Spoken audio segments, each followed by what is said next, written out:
우리 주님의 평안을 전합니다. 오늘의 말씀은 역대상 24장입니다. 3절에서 5절 말씀입니다. 다윗이 엘르아셀의 자손 사독과 이다말의 자손 아히멜렉과 더불어 그들을 나누어 각각 그 섬기는 직무를 맡겼는데 엘르아셀의 자손 중에 우두머리가 이다말의 자손보다 많으므로 나눈 것이 이러하니 엘르아살 자손의 우두머리가 16명이요 이다말 자손은 그 조상들의 가문을 따라 8명이라. 이에 제비 뽑아 피차에 차등이 없이 나누었으니 이는 성전의 일을 다스리는 자와 하나님의 일을 다스리는 자가 엘르아살 자손 중에도 있고 이다말의 자손 중에도 있음이라. 오늘 본문은 제사장 직분에 관한 내용입니다. 제사장은 아론의 자손이 맡았습니다. 아론에게는 4명의 아들이 있었는데 그중 나답과 아비후는 하나님께 잘못 분향했다가 죽임을 당했습니다. 그래서 나머지 2 아들 엘르아살과 이다말의 후손이 제사장직을 이어받았습니다. 다윗 때는 엘르아살의 자손 사독과 이다말의 자손 아히멜렉이 제사장직을 수행했습니다. 제사장들은 총 24개의 그룹으로 나누어졌는데 엘르아살 계열이 16개, 이다말 계열이 8개였습니다. 그런데 24개의 그룹의 복무 순서를 정할 때 제비뽑기 방식을 사용했습니다. 이 방식을 사용한 까닭은 하나님의 뜻을 오롯이 반영하기 위해서입니다.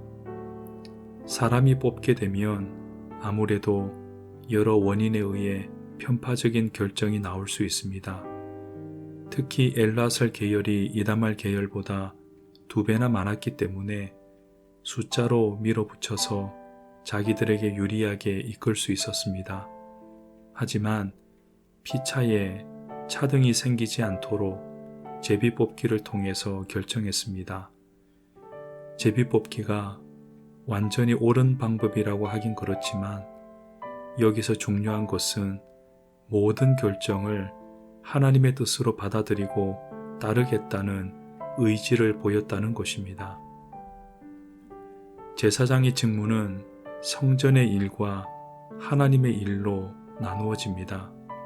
성전의 일은 주로 성전 안에서 하는 일이고 하나님의 일은 주로 성전 바깥에서 하는 일입니다.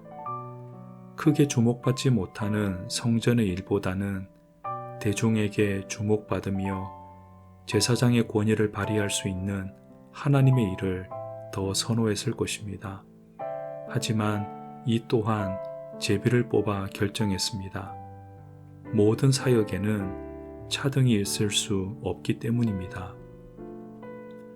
로렌스 형제가 하나님의 임재를 연습했던 장소는 수도원의 주방이었습니다.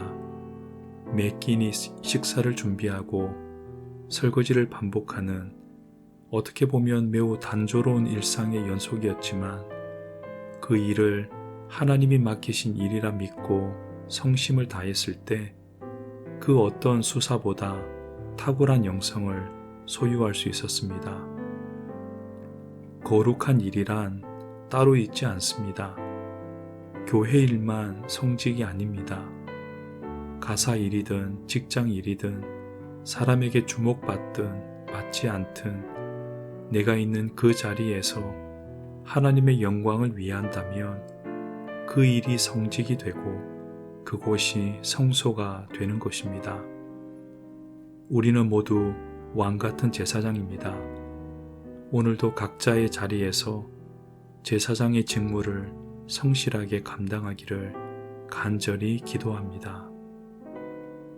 사랑의 주님, 우리를 왕같은 제사장으로 불러주셔서 감사합니다. 우리가 주목받는 삶이 아니라 하나님의 영광을 드러내는 삶 되게 하옵소서. 예수님의 이름으로 기도합니다. 아멘.